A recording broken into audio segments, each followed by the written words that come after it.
I believe in all stories, but I only repeat the good ones. What is a good story? A good story has a beginning, a middle, and an end. I think that all these stories I've read will have those.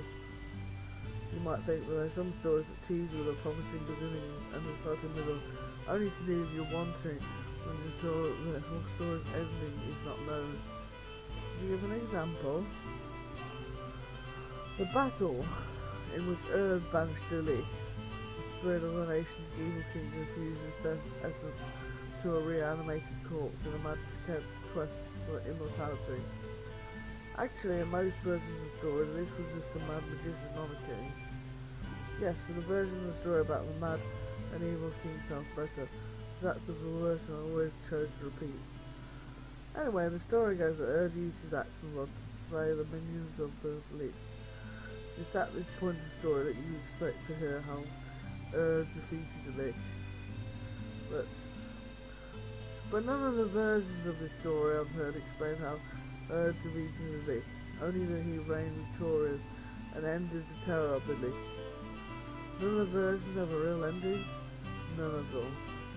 You'd think that with the different versions of stories that exist, at some point the storyteller might have come up with a better ending. It's not a storyteller's place to come up with a better ending. They simply report the story as they observed it, or as it was told to them. So you believe all the stories are true then?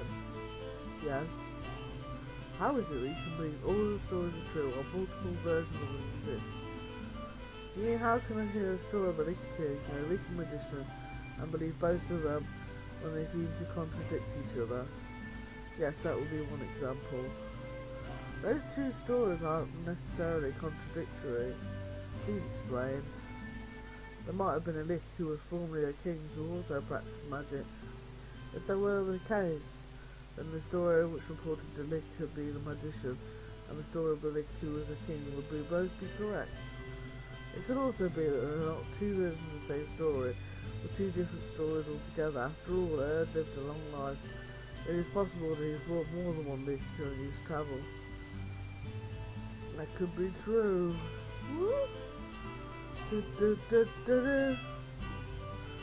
suppose you're right, just because two stories seem to differ doesn't necessarily mean that they're contradictory. Regardless whether or not we choose to believe the stories doesn't change the past. Whatever happened happened. What we choose to do with the information we're given is up to us. Actually, the fact that I believe in all the stories makes me somewhat unique. What do you mean? For example, Larrick doesn't believe all the stories. I don't believe in all the stories unquestionably, but I think of them they contain good lessons, even though the lessons simply provided us with a heroic figure to believe in. And we oftentimes find that the answers to our own mysteries are hidden in the histories, in the stories of the past. What is it that they say? A smart man learns from his experience, a wise man learns from the experiences of others. And in the end, that's what stories are. It seems like we've arrived. Look, if you focus your gaze between those two dunes, you can see the tomb from here. Oh, now this is exciting. Just seeing the tomb in the distance is enough to excite you. It's been a long time since I've been here. Wow, what's that for a bit of excitement? Tomb? You didn't tell me I needed to go inside a tomb buried in the desert sands. Hey, Disra, calm down, we're all going in together. Not reassuring, not at all. What's up, Rael? I'm not sure, but I can sense something. And from your face, nothing good. No, this place is full of evil energy. Are you going to be okay? Don't worry, Daniel. I'm eager to get inside and find out what it is. Don't worry, I won't let my giddiness in the way of a mission. I am as alert and ready for action as ever. And let's get to it. Daniel, look. But we killed the Emperor's Scorpion.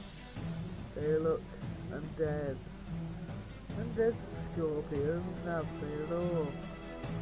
But there's also more of those black sand monsters. But time to talk, they're attacking now.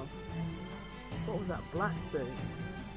It's the same thing Daniel thought the first time we came to searching for the tomb. But you said the corpse was gone. Several days have passed since then, might have returned. Yes, this kind of corpse needs to be stopped at its source. Otherwise it will always slowly return. The way seems clear, they're sending on the tomb now. That leads away into the tomb. Neither is Noir and I follow behind him. The symbols we found the last time we entered this tomb seem to imply that we might need your turret, Dweller. Be ready. Are you ready? I am. I'm more than ready. Let's get to it. Take us into the catacombs, Larrick. I nod to Larrick and he begins walking down the tomb's dark passageway.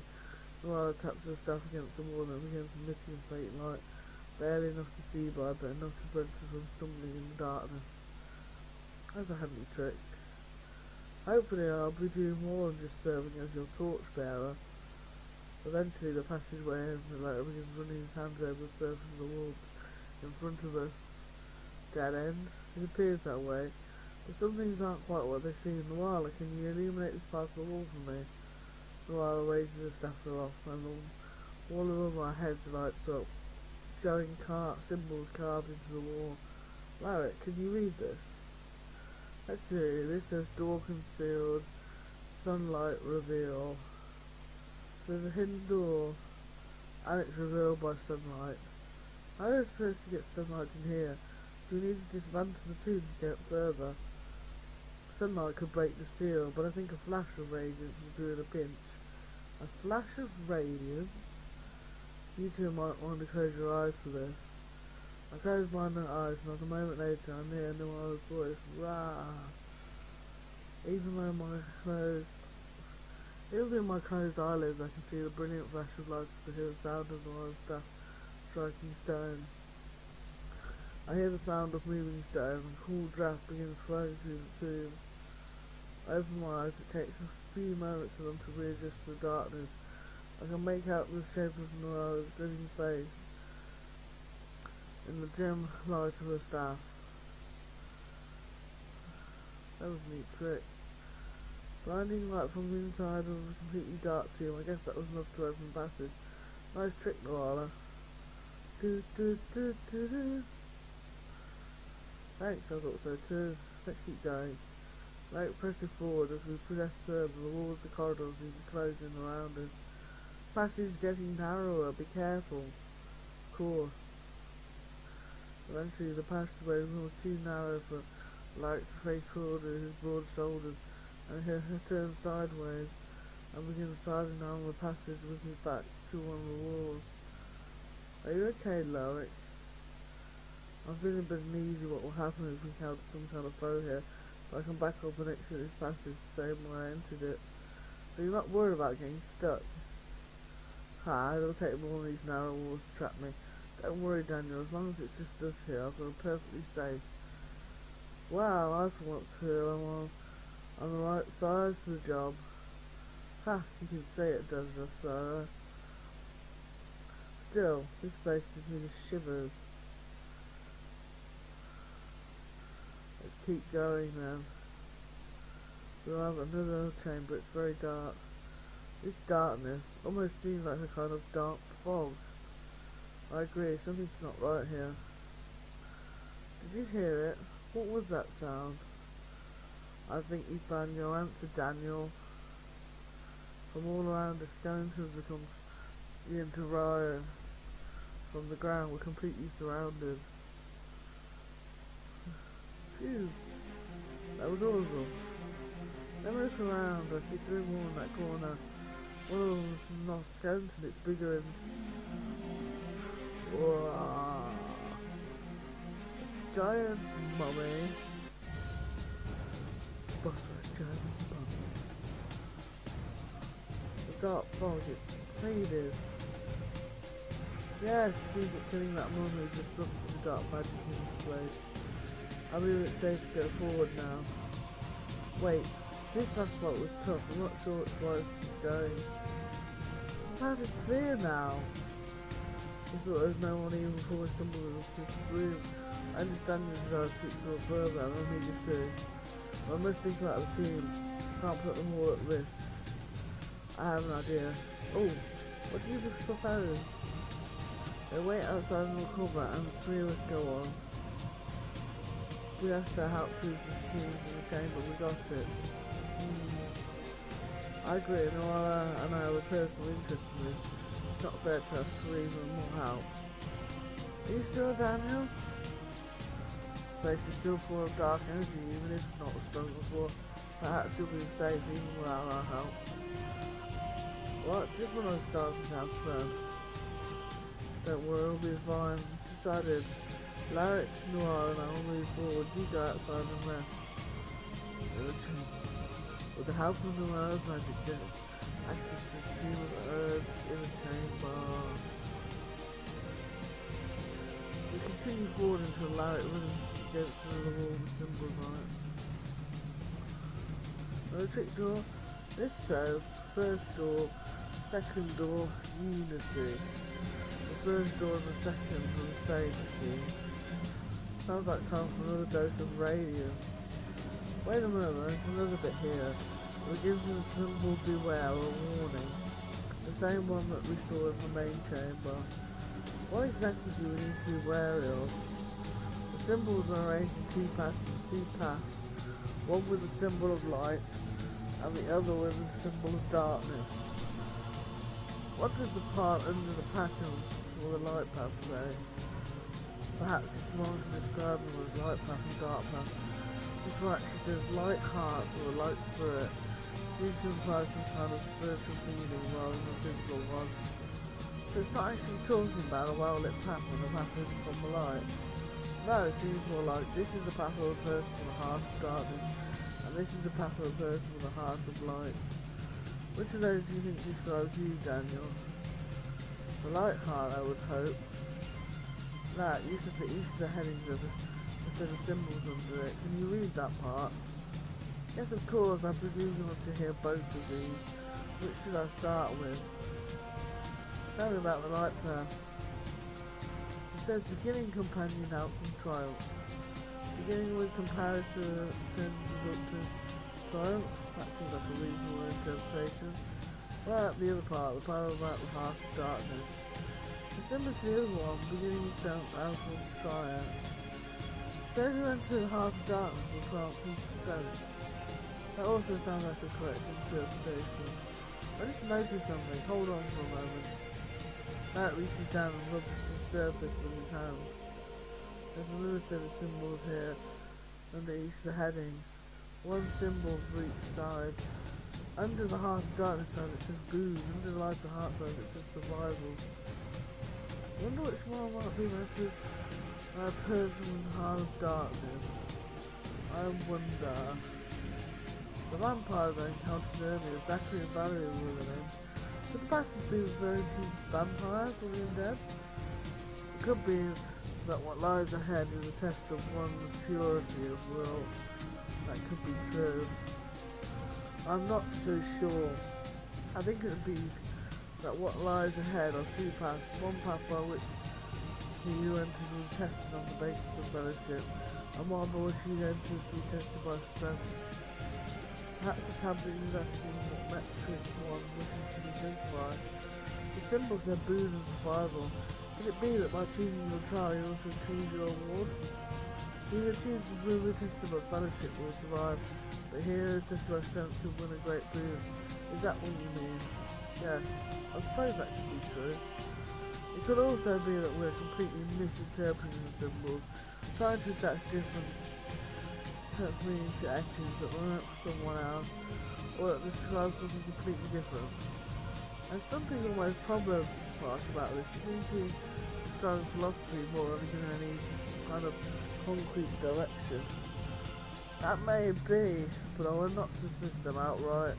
Many trials test one's resolve and spiritual fortitude. Philosophical advice can come in quite handy. Hypothetically, which path would you choose to walk? A trial of fellowship or a trial of strength? If we're going to be challenged and tested on the basis of fellowship, I think we're well equipped for that challenge. I think we have a solid team, we trust each other, and bonds of trust are important in trying times. However, when it comes to testing strength, I'm not so sure. Because Zachary and Valerie know more about this. They were thinking about here, if I decided to trust over bonds of fellowship, perhaps I better consult them. Let's go deep into the tube. I think we're ready for the trials and way ahead, I agree. So you want to give us another dose of radiant? I was hoping you'd say that. Close your eyes. I shut my eyes and nose. Radiance through the corridor with us. I can only assume it's a blinding light. We're standing in front of us. It begins moving and I open my eyes. The passage is open. I follow Larrick into a large chamber. Unlit torches line the walls. Noana steps into the chamber after me and breathes a sigh of relief. Were you getting claustrophobic? Afraid of tight spaces? No, never. But that doesn't mean I'm fond of them. Noana takes a moment to stretch as I survey the room. Do you think it's safe about those torches? If you're worried about starting a fire here, I don't see what the danger is. We're surrounded by stone and sound. At worst, the torches just burn out. Noana, can you light those torches for us? Noana takes her staff and taps each of his torches, giving them just enough of a spark to send them burning. Once the torches are lit, I turn my attention to the centre of the room. The floor is composed of tile stones, and 3 tiles near the centre of the room, symbols carved in them. Laura, are you ready for some reading? Each of these tiles starts with the same symbol underneath. What else do they say? The first one says Dark Chaser, the last one says Light Bringer. What about the middle one? I'm not sure, I don't recognise this symbol. I examine the symbol on the middle slate to appear to be shaped like a skull. You sure that skull doesn't mean death? That would be a reasonable interpretation, however it seems odd.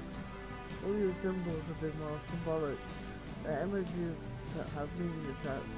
This is the only image that appears to be so literal. What do we do now? This appears to be as deep as the tube goes, unless there's another hidden door here. I don't see any writing on the walls to indicate that. Look, you said that all the floor tiles have a symbol in common. What does it say? Underneath or beneath. Seems like we're already underground. I wonder. I kneel down and examine the extra tiles. One Larrick describes as Light Bringer. I pick up a rock and pound it into the floor, and the tile cracks a bit. Daniel, what are you doing? Just testing a hunch. Any objections?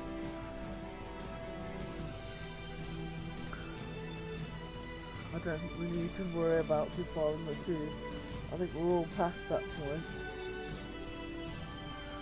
You continue pounding the tile until it breaks into it, collapsing and revealing a small cavity in the floor underneath it. I pick out the broken bits of tile, begin to the metal flashes through the sandy debris. Need a hand, please? Noir and Neil next to me were both to get the dust and broken tile until a metal rod is exposed. Noir lifts the rod out of the full cavity. Is that? It appears to be silver. I'll be damned if that doesn't have the appearance of a wizard's rod. This rod, I can feel it pulsing in my hand.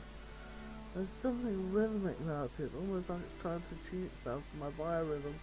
I feel like I can relax my will through this rod. That's magical to me. If that tile was covering the magic rod, then we all look forward to the first tile, the one marked Dark Chaser. Daniel, may I? By all means. Larrick takes his axe and drives it blunt end first into the centre of the profile. The slate shatters under the blow, and he reaches down and claws at the broken slate debris and dust till he exposes a handle. Could this be? Larrick grabs the handle and lifts, tearing a silver weapon from the sand. Silver axe. Baneslayer. This is the Urd's legendary axe. And I must be holding his rod, benediction. We all turn our attention to the middle floor tile along with the school-like symbol. So, what lies here? Let's see what's under that. We've destroyed 2 of the tiles and rewarded for it. We may as well see what's under the 3rd one.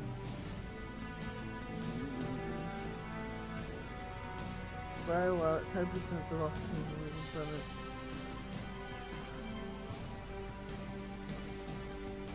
Even if there's something dangerous in that tower, isn't it better to know what it is while remaining ignorant? That's alright, Daniel. Right, me to do the honours. Do it right. Right, bring the axe down with some soak, even it's good.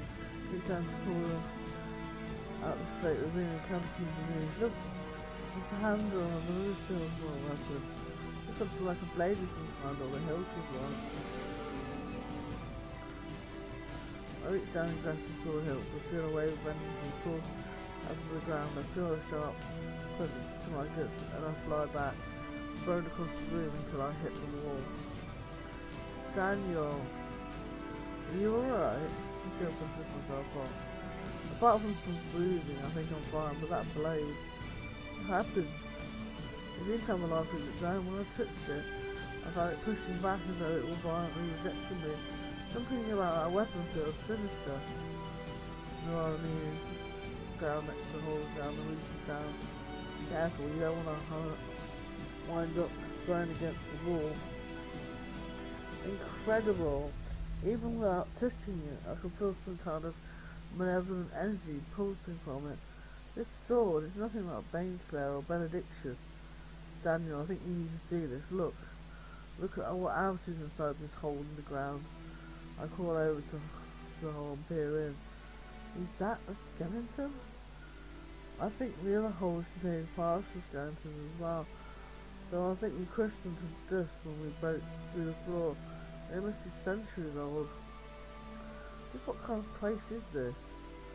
It's a tomb. A tomb is where they bury the dead, right? Then could one of these skeletons belong to Earth? What about the others? Suddenly the room begins to shake and I feel the floor giving out from under me. I feel myself sinking and I grab a rock outcropping as I fall, but it snaps in my hand and I sink into the ground. Under my back several small rocks fall around me. I feel one of them strike my shoulder, and all I can think of is how grateful that it didn't hit my head. I sit up and try to get my bearings. I hear Noel and Luke's voice above me. Daniel, you alright? What's down there? I squint my eyes, trying to see the dim torchlight from the chamber above. It looks like I'm in another room. Another hidden passageway perhaps. How are things up there? The floor underneath us seems to be stable. It's a small hole. You just happen to be standing in the wrong spot when the floor gave way. Lark and Noel both kneeling over the hole, reaching down. Daniel, can you grab my hand? I tried to get my high feet but collapsed under my own weight so I tried to stand. Daniel, are you alright? I feel a bit shaky on my legs. I'm coming down to help you. Noel, please, you should stay up here while I check on him. No, stay up there, Lark and I might need your help me getting back up.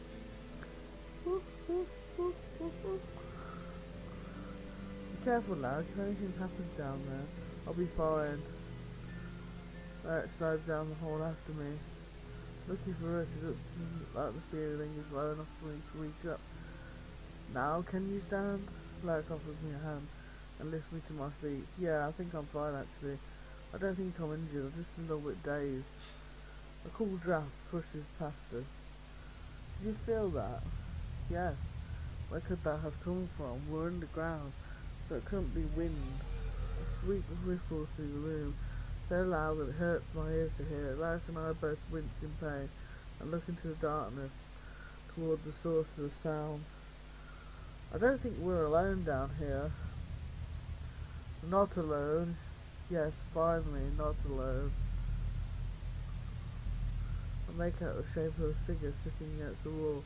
His skin is a sickly pale shade. It's Johnny Depp. And he has the appearance of a corpse, a talking corpse. What are you? 2 questions. I'll begin by answering the first one. My name is King Nemeus. Perhaps you've heard of me. I've never heard the name before. I turn to Larrick and he shakes his head, as if to say I've never heard of him either. Well, you'll be familiar with my name soon enough. Tell me, who sent you?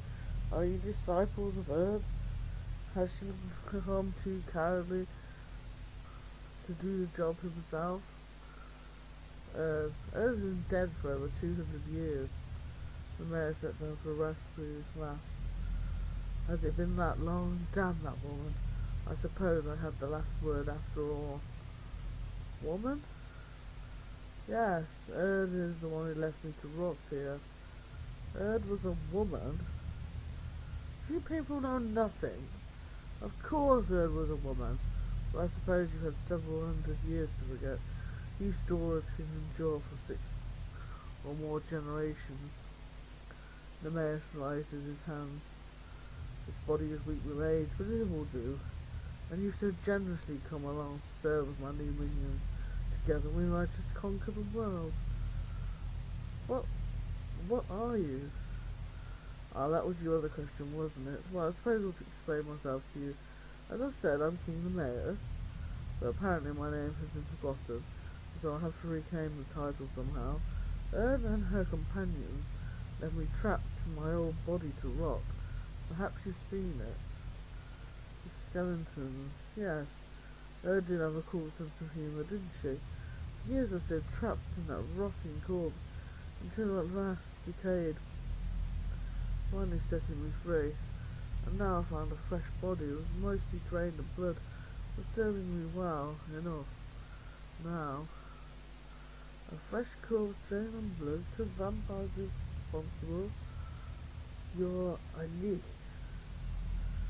Yes, separating my soul from my mortal body was quite an ordeal, but such is the price of immortality. Now that I'm back, will you help me conquer the world yet again? Of course the answer is yes, but I'm curious to see whether or not you'll do it willingly.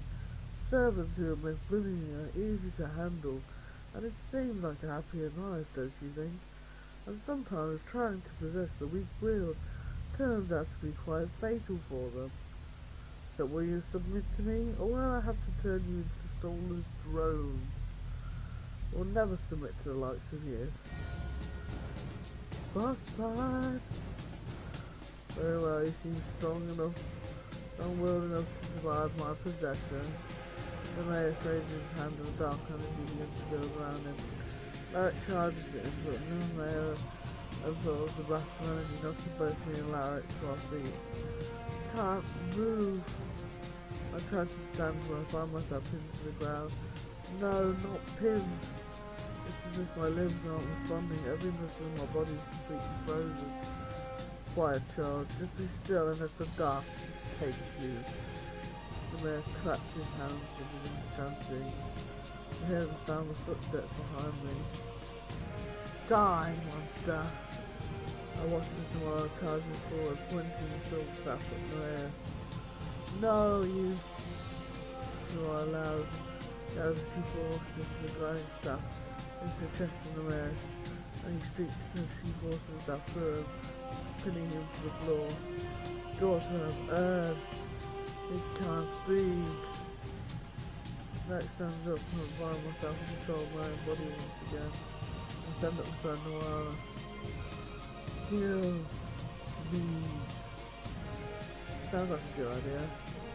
Noara goes hold of the staff and I place her hand on her shoulder. Noara, wait. What is it? Are we gonna kill him or not? He's immortal. If we kill him, we'll just be freeing his soul to want to take some of the corpse. So what do we do? Look at him, seeming incapacitated. I think we put the rod right through his spine. And this should be able to recover from that kind of blow. Unless could this be the power of benediction? It's a silver! We can't recover with a silver weapon separating his spine. If we kill him now, we free his soul. If we leave him like this, his soul will be trapped in his corpse. Eventually the corpse will rot away. Yes, eventually his body will completely decay. Bring his soul once again, but that might be 100 years or more from now. And we really need our children to face the same terms. Yes, that's exactly what Erd did. Erd didn't kill the immortal Lich, but she did the best thing, she trapped him here. I think she figured that when the time came, others would come along and do again what she did before, and I think we proved her right. How can we be sure our descendants were able to live up to the challenge? How is it that we know the accomplishments of Earth? We can preserve this information in stories. Even if we sometimes get certain details wrong, like the exact nature of Earth's identity, perhaps enough of the details will ensure that when the time comes, our children's look at the list correct once again. Look down in Emmaus. I'm right, aren't I? Damn. You claimed immortality, I don't think you can take it away from me.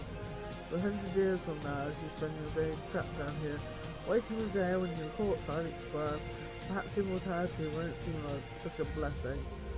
In fact, when I look at you lying helpless on the ground, it seems like a curse that I wouldn't wish on anyone.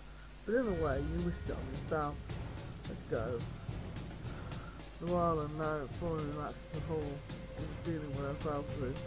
Larrick bends down and lifts me and Noir out of the hall. Then Noir and I reach down toward Larrick up after us. We exit the tomb the same way that we came, and Larrick pushes the rocks back into place, seeing the tomb once again.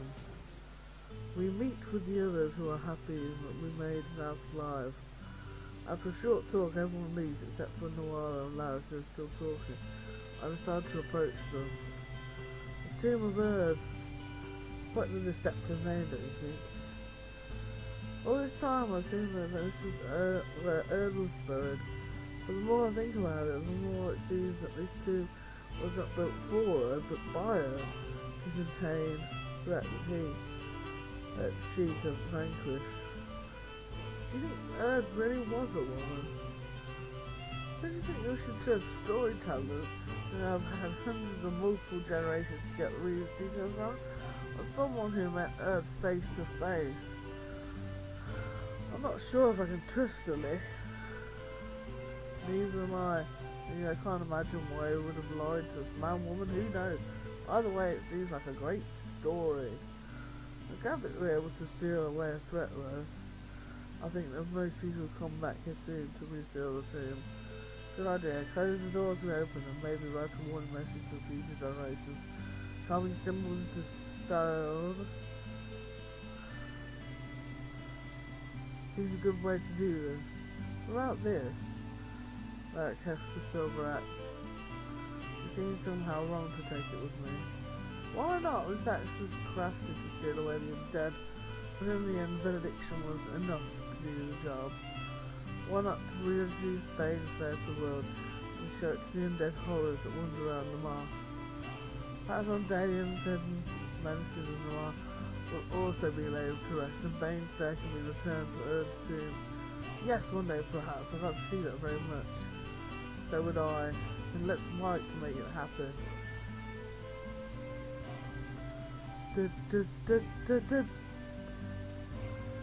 Reputation increase.